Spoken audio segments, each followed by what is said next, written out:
Mr. Ambassador, thank you very much indeed for inviting CNBC to come and talk to you.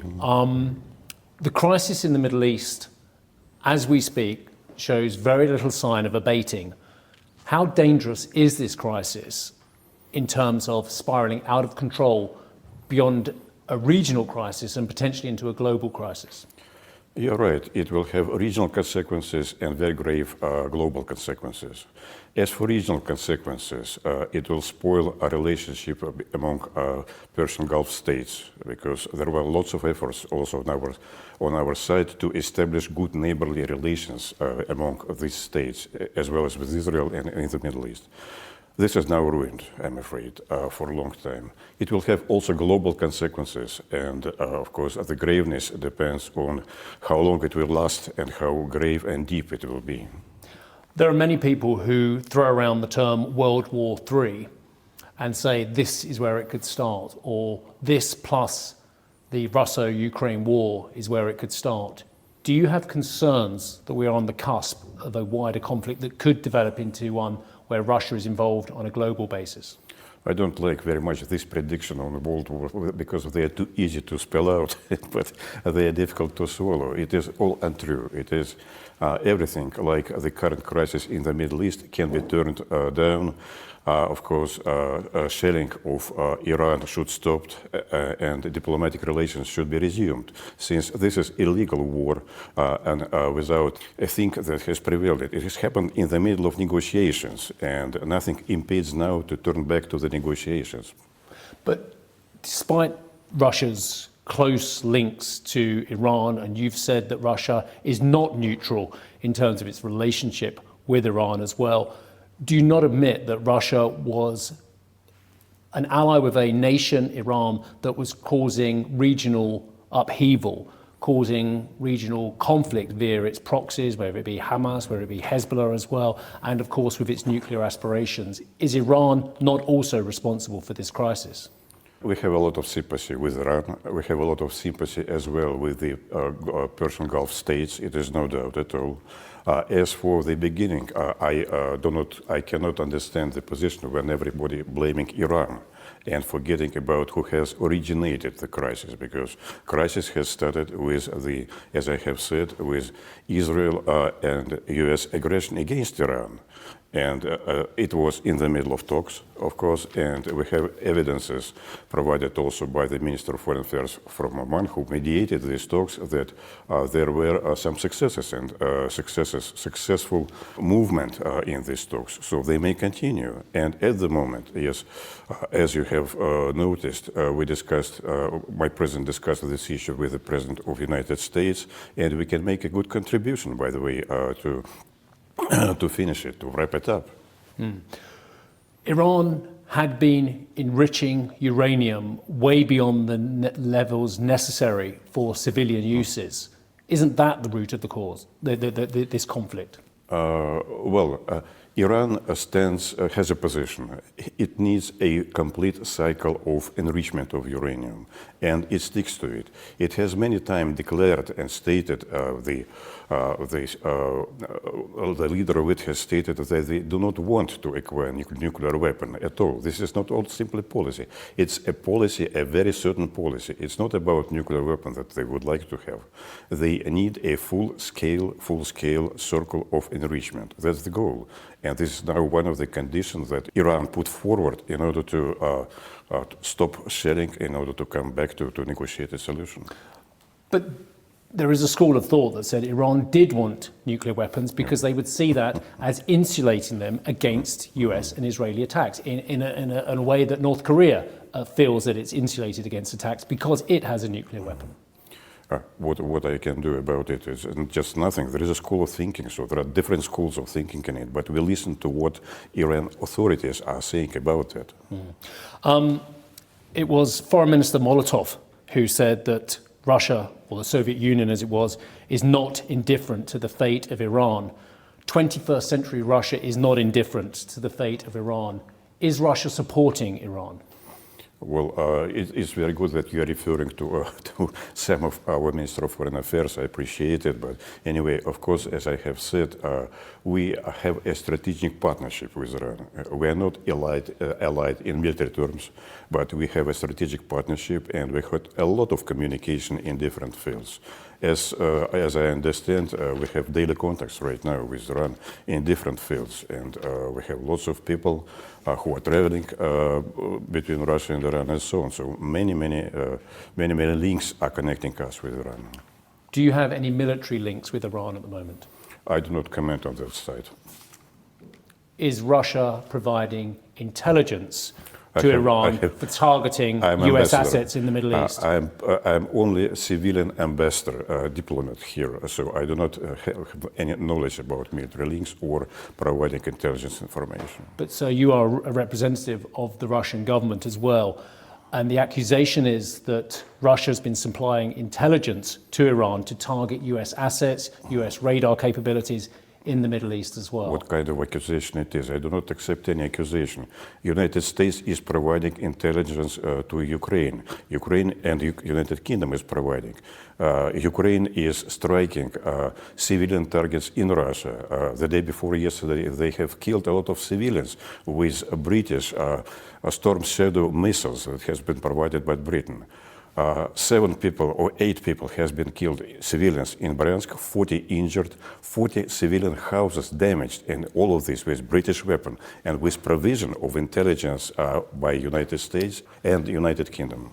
So the Ukrainians would say that that was a military target, that it was part of a weapons missile facility or components for missiles which are attacking Ukraine. You deny that, sir? I speak about the results. What the governor of Bryansk has told to the president, that it was a civilian region, a lot of buildings around, people were back from its work time because its time was in the evening, and 2 strikes against it. So that's 7 missiles has been used to strike civilians over there, all Storm Shadow. But sir, I find it very interesting that you've answered the question about whether Russia is supporting Iran by making an accusation against the British and Americans about their capabilities supporting Ukraine.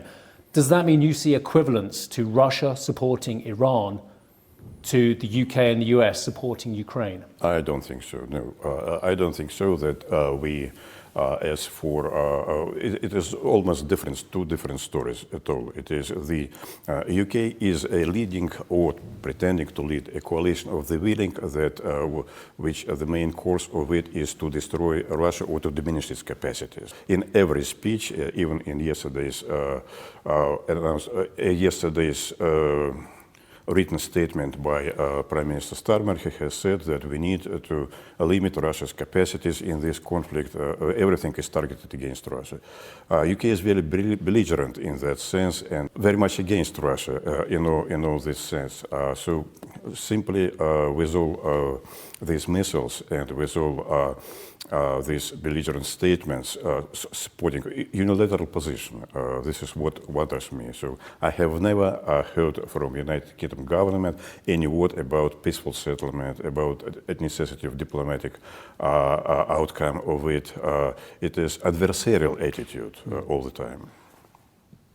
So that's not, as I understand it, listening to the British government and listening to European governments, they see the need for a diplomatic solution to the Russo-Ukraine war as the most important priority and are willing to back talks, whether they were going to be in the Middle East, whether they were going to be in Geneva, wherever they may be. You're saying that the British do not want a diplomatic solution? I haven't seen that. I haven't seen any statement or any suggestion or any plan laid out here, serious plan that can bring Ukraine to the table. We are at the table together with Americans and we are talking over there very openly, I will say, because our feeling is that the current administration understands the root causes of the crisis. They understand when it has started, why it has started, how it has gone, and what will be the outcome of it. So the root causes are that Russia has invaded a sovereign nation in contradiction to international law, isn't it? That depends when you start to count it. By this phrase, you start to count it in the February 22. In fact, you have been in Ukraine, you told me, and you have been in Russia many times. So you should know that it has started in 2014 when it was a illegal upheaval in Kiev, and the government has been turned down, and that they have started to shell Lugansk and Donetsk by the Ukrainian army. So that was the start of the conflict, and they have shelled it during 9 years. Of course, we could not have tolerated these events when people were dying during 9 years, and sooner or later, of course, we had to use force. I was in Kiev in 2014 during the invasion of Crimea. I remember full well, sir, and the feeling was that Russia broke an agreement which it brokered as well from 20 years earlier, which was the Budapest Memorandum, where Russia was a signatory to the sovereignty of Ukraine, including Crimea, sir. Interesting question. The Budapest Memorandum was about an NPT, Non-Proliferation Treaty only. Which guaranteed sovereign territory, sir. No, that NPT guarantees that there will be no nuclear offensive against non-nuclear states only, but we have never guaranteed that it will be a revolution in Ukraine, and some of the provinces will decide to follow the old course in it, to not to stick to the policy of Ukrainization in Kiev, but stick to the Russian language which they have used to it. So Budapest Memorandum has not much to do with it. We may beg to differ on this, sir, but does Ukraine not deserve self-determination? At some stage, Ukraine perhaps will have elections. President Zelensky has alluded to as much as well. I was at the last two elections in 2015 and 2019. I've seen it first person. I've been to the polling booths during the election. They seemed like very free and fair elections. Does Ukraine not deserve to be a sovereign state, sir? We stand very much for elections in Ukraine. They should take place because Zelensky has overgone his term for about nearly 2 years, I will say. For us, importance is, of course, it should be sovereign. It can be sovereign, and it will continue to be sovereign, what will be the remaining of Ukraine, in fact. But we stand for it because we need a person who is going to sign agreements on the ceasefire, on the comprehensive agreement, and this person should be absolutely legal. He should be elected by Ukrainian people. And I'm not sure that it will be Zelensky at all, because his popularity is not very much high over there. But, sir, he was elected, and dare I say it, there was a feeling, if we're going back to 2014, that Mr. Yanukovych was doing Russia's business, Russia's bidding, and not actually doing what was best for Ukraine. That was the root of the crisis in 2014, wasn't it? Yanukovych was speaking Russian and Ukrainian. He was Ukrainian, definitely. I know that some people liked him, some people disliked him, but it doesn't mean that he should be overturned. He has been elected. Legally, absolutely, with majority of voters. And actually, there was also an agreement between, by the way, between Germany, France, Germany, US, that he can stay in power for next. But next day, after it has been signed, this agreement, he was turned down. In terms of where we are in March 2026, how does the Russia-Ukraine war end? Russia has been maximalist in its designs and its demands. Ukraine says that it is Russia that needs to change its terms, not the West as well.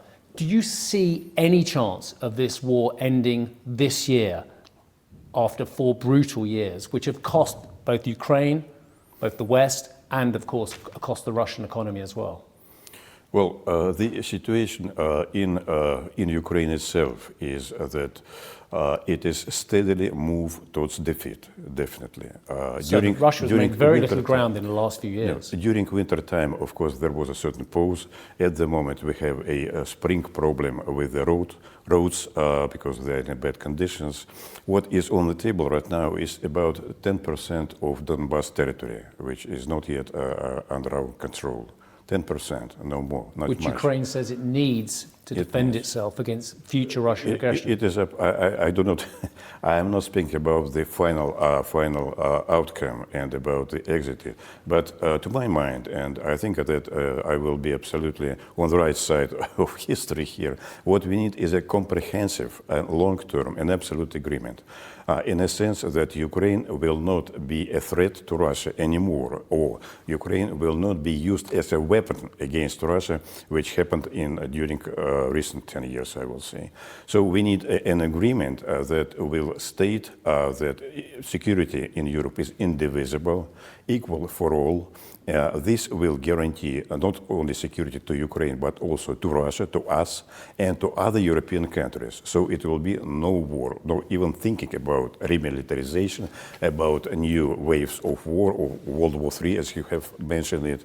So we have come to table all of this involved and make a settlement. But Ukraine has one of the most efficient armies in the world now. Are you saying that they should not be able to have that force to defend itself going forward as part of an agreement? Well, I have seen ciphers like 800,000 of Ukrainian army.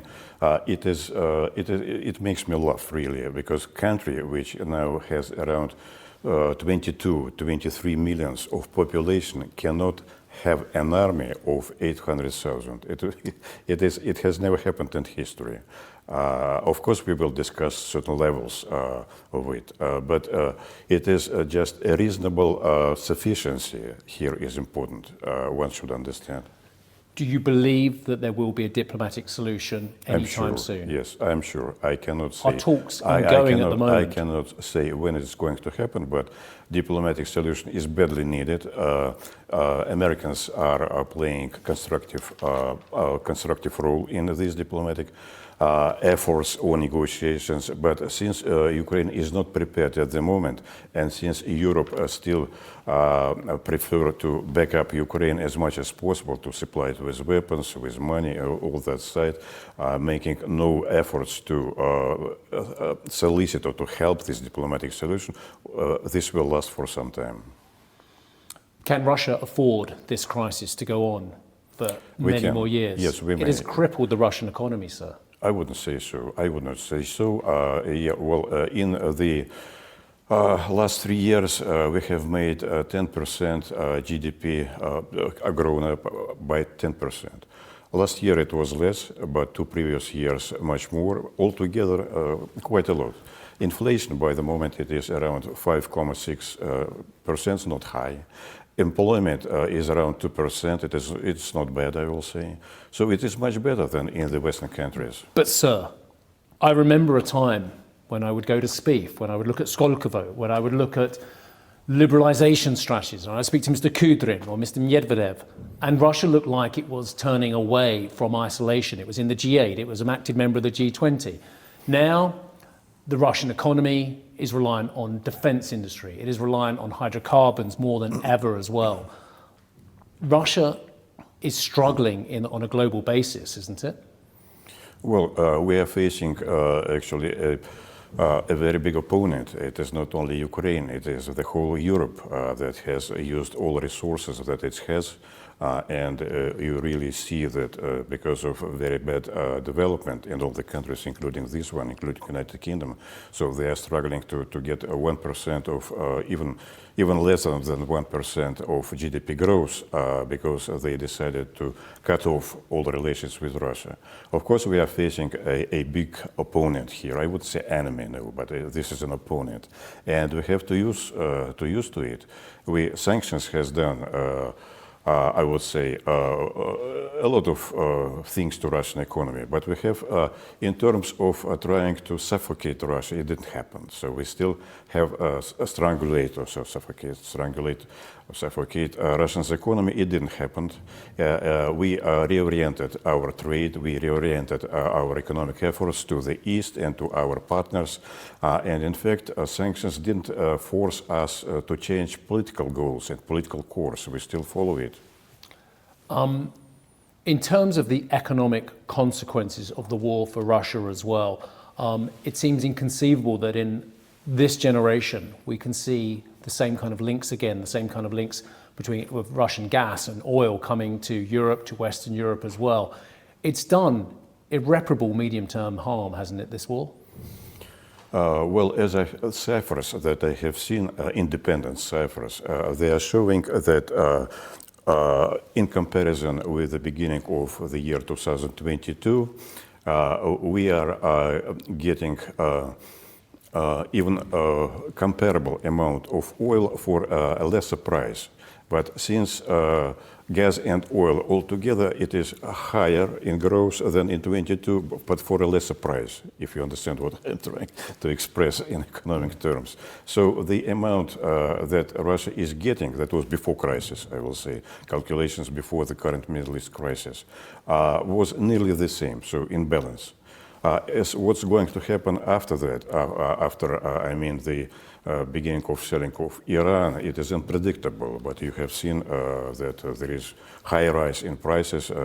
Urals is now around the same price as Brent on the markets, so I cannot calculate. We do not expect much, I will say, because our system of taxes does not allow much of a profit for the state or for the companies. So let's see what's going to happen. Fyodor Lukyanov has said that Trump diplomacy tactics regarding Iran have been plainly pointless in terms of the diplomacy. Do you agree that actually Donald Trump is not to be trusted diplomatically now? I tend always to agree with Fyodor Lukyanov, who is brilliant, absolutely, a politologist, in my opinion. But as we still are trying to understand what are the goals of President Trump in this campaign.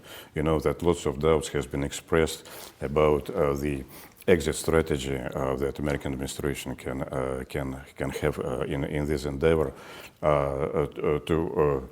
The best end, to my opinion, will be if this kind of misadventure will show only that they are senseless.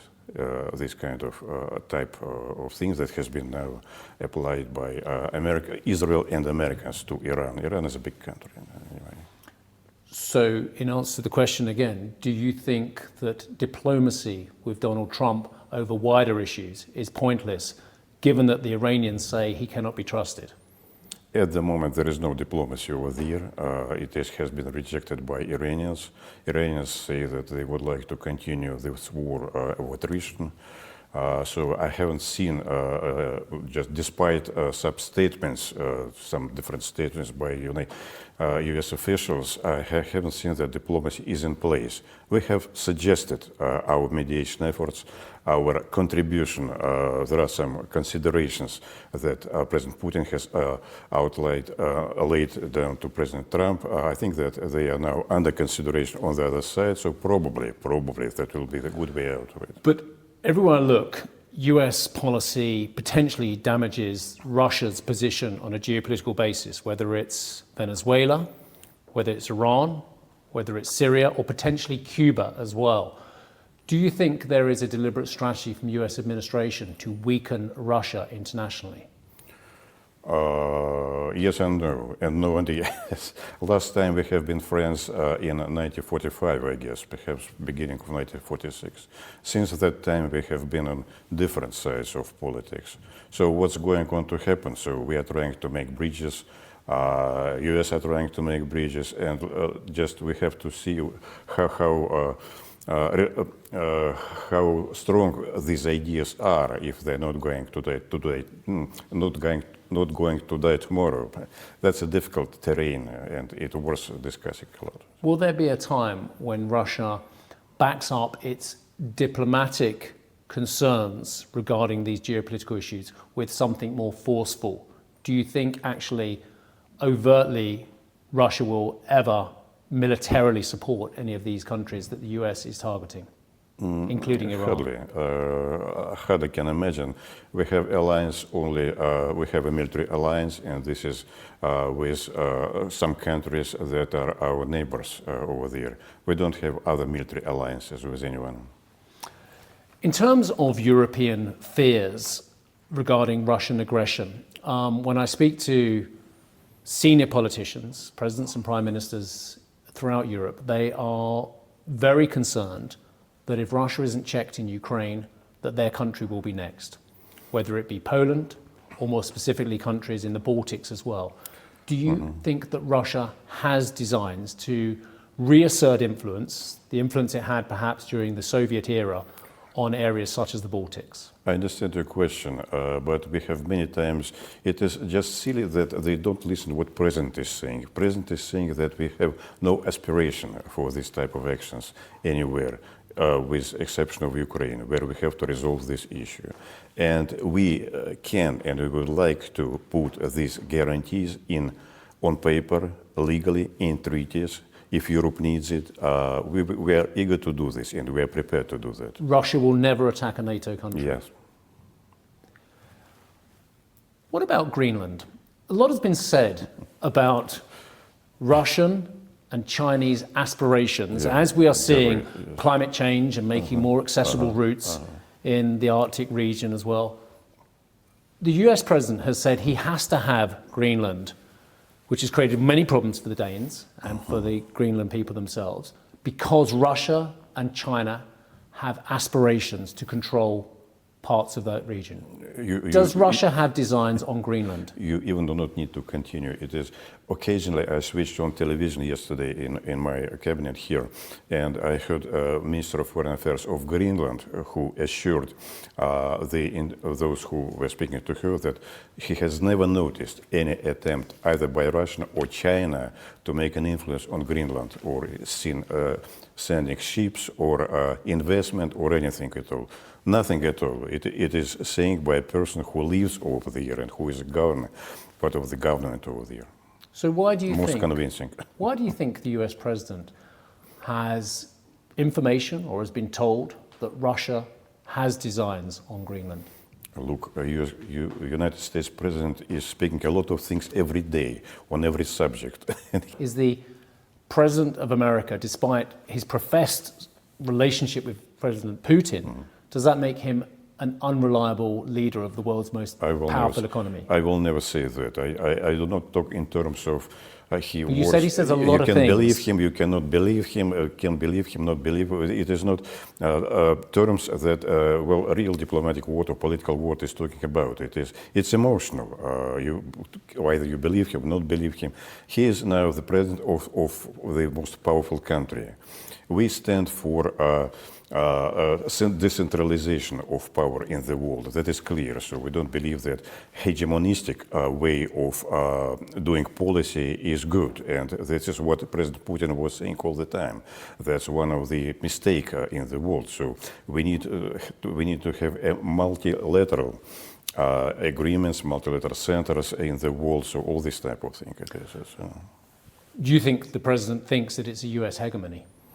Well, it is nothing new in it. It is every United States president was standing for hegemony in the world. It is. And the world that you and your president envisages, does it envisage spheres of influence where you have a Chinese sphere of influence, a Russian sphere of influence, and a US sphere of influence? I don't think so. We stand for multipolar world because it's much wider. There are India, we have South Africa, we have Brazil, we have very many countries. The point is that we need to establish good relationship, good neighborly relationship, normal trade, economic, humanitarian, among all countries in the world. Do you see a time when actually diplomacy between yourselves, and you've said that the British government shows no signs of wanting diplomatic relations over issues such as Ukraine, do you foresee a time when actually that changes? Yes, I can imagine that it will change. What we will need is that there will be a change in confrontational course that is taken up by major European countries, including United Kingdom. United States looks like they have already rethinking this confrontational course. Unfortunately, some European countries do not want to do it, but this time will come because the natural development of the world events. I do not know when, but I don't believe that it will come with the current governments that are now in power here in France or Germany, but Looks like there is some movement on a European political scene to a different. There are different views, and these different views should be taken into account as well. You're talking about right-wing parties, I presume, like the likes of Mr. Orban and I'm others. simply You're saying that European politics needs to go to the right in order to find a more common ground with Russia? I'm just indicating that there is a different thinking in these countries, which I have named. Different thinking in comparison to the official standpoint of the governments. So you think that Europe is moving to the right, and actually the populations of Europe is moving. I'm not sure whether it's to the right or to the left. It depends. So a lot of a Green Party, for instance, or environmentalists even in the United Kingdom, they stand for a dialogue, not for confrontation, by the way. And I'll just ask one more time, because I feel I ought to, sir. Russia takes no blame for the conflict that began in 2014 and then took on another leg in 2022. Russia is not to blame for that conflict with Ukraine. I don't think so. It is. Ukraine has been weaponized against Russia by the West. To defend itself, sir. Ukraine was given weapons by the West to defend itself. Russia invaded Ukraine. Ukraine didn't invade Russia, sir. No. The major question that has been put in front of Ukraine for many years, and it is even before the 2014, that you should choose either you with Russia or you with Europe, with the West. So this is a question which has been now part and parcel of all politics toward Ukraine. And this question has ruined Ukraine because it should not make a choice. It should stand either neutral or choose a position which is stated in its constitution: neutrality, non-abiding by, non-nuclear weapons. This is normal. That was initial stance of Ukraine. But when the West has started to torture Ukraine with this question that you should abandon Russia and join the West, that was the beginning of the conflict. But Russia was part of the international system in 2014. I went to various G8s and G20s, Moscow and St. Petersburg. Russia was part of the same system that Ukraine wanted to be part of. It just wanted to be part of it with a bias towards the EU. It wasn't saying we don't want to speak Russian at all, sir. You're trying to open another window into the very long discussion. Yes. In fact, if you like it, we may continue, but the time is over. Thank you, sir. Thank you very much for your time. Steve, thank you very much for good questions.